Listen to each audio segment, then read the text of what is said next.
Hi friends, welcome to Sunitha kitchen. ఈరోజు నేను గులాబ్ జామ్ చేయబోతున్నాను. పాలు పోసుకొని పిండిని కలుపుకోవాలి. మెత్తగా స్మూత్గా గోధుమ పిండిలాగా కాకుండా స్మూత్గా కలుపుకోవాలి. కొంచెం నెయ్యి వేసి కలుపుకోవాలి. స్మూత్గా కలిపిన తర్వాత కాసేపు పక్కకు పెట్టుకోవాలి. బౌల్ బోర్లించి తర్వాత గ్యాస్ వెలిగించుకొని ఒక బౌల్ పెట్టుకొని చక్కెర, ఒక కప్పు చక్కెరకు 2 కప్పుల వాటర్ పోసుకొని మరిగించాలి. యాలకులు వేసుకోవాలి.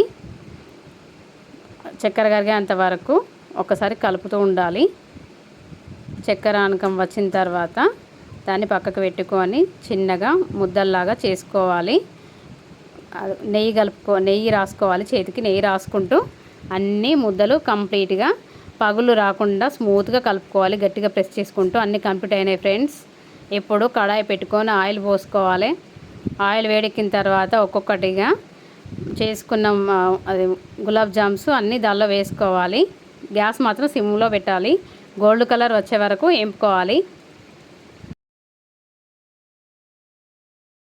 వెచ్చగా ఉన్న చక్కెర ఆనకంలోకి వేసుకోవాలి. బాగా వేడిగా ఉన్నప్పుడు వేసుకోవద్దు. అన్నీ తీసుకొని చక్కెర ఆనకం పక్కకు పెట్టుకున్నాం కదా, గ్యాస్ ఆఫ్ చేసేసి చక్కెర ఆనకంలో వేసుకోవాలి. ఒక్కసారి గులాబ్ జాములను డిప్ చేసుకొని మూత పెట్టుకొని పక్కకు పెట్టుకోవాలి. జస్ట్ హాఫ్ అన్ అవర్ తర్వాత మళ్ళీ ఒకసారి సర్వింగ్ బౌల్లోకి ఒక్కొక్కటిగా తీసుకొని సర్వ్ చేసుకోవాలి. చాలా బాగున్నాయి ఫ్రెండ్స్, చాలా బాగా వచ్చాయి. ఒకసారి ట్రై చేయండి ఫ్రెండ్స్, చాలా బాగున్నాయి. స్మూత్గా వచ్చాయి, మెత్తగా.